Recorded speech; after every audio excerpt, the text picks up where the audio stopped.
Well, you're watching the 5 p.m. bulletin here in Republic. I have two of my colleagues, Niranjan and Shravan. Along with them, I am Mayuk from the Kolkata newsroom. It's a Republic mega exclusive coming in from Kolkata. The parliament attack, the parliament security breach, the mega security breach, and now the Bengal connection. This Lalit Jha, the mastermind, had a Bengal connection. He used to stay in Bengal. He used to run an NGO, and most importantly, this NGO used to be the shelter ground for the Tukre gang members of Lalit Jha. Nilaksha Aich, one of the members who was actively into ultra-leftist movements. He was actively supporting the left workers here in Bengal, and his connection with Lalit Jha has been established. We have Republic Bangla has exclusive details of the Bengal connection, how this man used to stay in Bengal, this man used to operate with an NGO, and this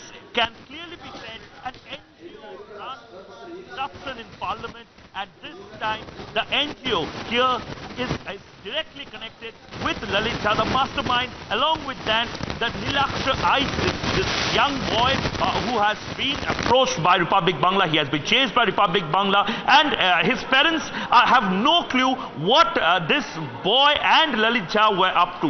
We have also gone to Lalit Jha's home in Kolkata and found several indiscriminating evidences that may lead to bigger conspiracy. Right now I have Shravan with me, and Shravan will give more details in this case. Shravan.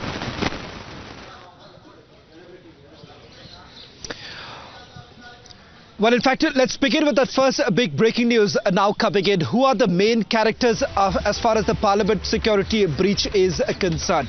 Starting with the four. Two who were outside. This is the very place where they were present, Neelam as well as Anmol, and the two others who had entered, Manoranjan and Sagar Sharma. Manoranjan happens to be the key character. Remember, it was he who jumped into the well of the Lok Sabha. And then you certainly have Sagar, who was present at the visitors gallery.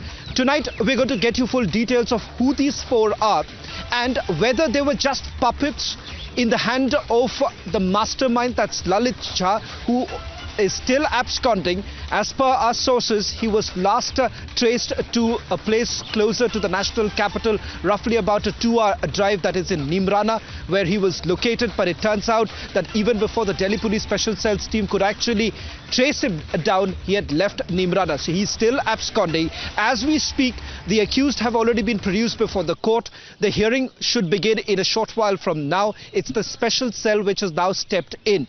Now, let's put this together as to how exactly it all began. Whether this was some sort of an impromptu plan or was this completely pre-planned. Now, information that has been accessed by Republic TV and Republic Media Network clearly goes on to indicate that there is a larger picture that emerges. The fact of the matter is this, that their planning began roughly about 9 months ago, when the first meeting that took place was in Mysuru along with Manoranjan. In fact, my colleague Niranjan is going to bring out more details about who exactly is Manoranjan, how exactly did Manoranjan and his family members secure that pass from BJP parliamentarian Pratap Simha, and more importantly, how did they actually befriend the parliamentarians' staff members who are also now under the scanner of the Delhi police. All this and much more. Let's first begin with the two who were nabbed here outside. They too were carrying the smoke canisters. This is the very place, as you see, this area has been completely barricaded. This is the place where they were present. Simultaneously, the act that took place inside the parliament, where you had Manoranjan and Sagar crossing from this very area that you see right now behind me. This is the very place where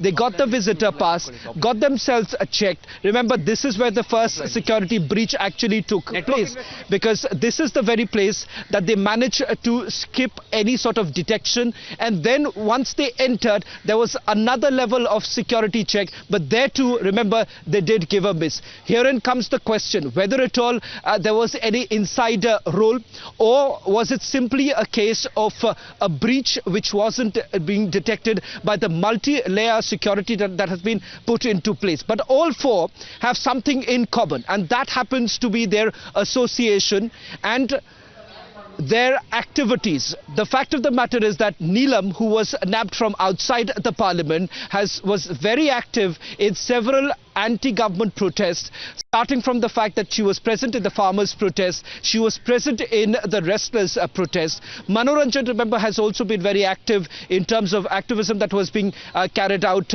in the state of Karnataka. They all come together on a social platform which goes by the name of Bhagat Singh fan page. That's where they connected, and thereafter physical meetings took place.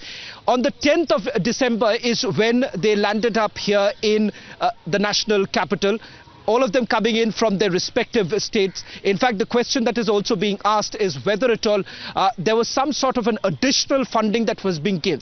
Now comes the role of what my colleague Mayuk was pointing out. Who exactly is Lalit Jha? Is he the mastermind? Is he the man who had provided the money, the funding? Because let's not forget the tickets that were actually given to them, starting from Manoranjan to Anmol, who came in from Maharashtra. All of them were basically given the flight tickets. Now, where did the money really come in from? It now appears that there was a fifth character, that is Lalit Jha, who was actually present here. From where I am broadcasting right now, this is the very place that Lalit Jha was present. In fact, from this very place, he had first filmed what was happening outside the parliament. Because remember, this was also part of their planning, because they wanted a live streaming of what was going to happen inside the parliament. And as far as the act outside the parliament is concerned, that was being filmed by the man who goes by the name of Lalit Jha.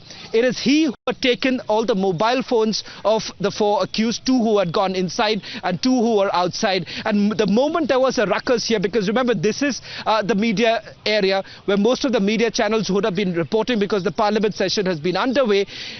The moment this news actually broke, you did have Lalit Jha getting in touch with the person that Mayuk was pointing out, the person who runs this NGO network out of West Bengal. Here comes the West Bengal link. Now, to break this down further, let me also bring in my colleague Niranjan, who's joining us from the Kannada newsroom, details of which has been brought in by a number of reporters, part of the Kannada channel, getting us minute by minute update of this Karnataka link that has emerged. In fact, the Delhi police as well as the central intelligence agencies have actually got in touch with Karnataka police for further information. I'm given to understand that a Delhi police special cell team would be leaving for Karnataka very soon, and to carry on the investigation, because they believe that this is just a smoke screen. The fact of the matter is that the intention is yet to be revealed. Niranjan, if I can just bring you in with regards to the role of Manoranjan and the link that has basically emerged.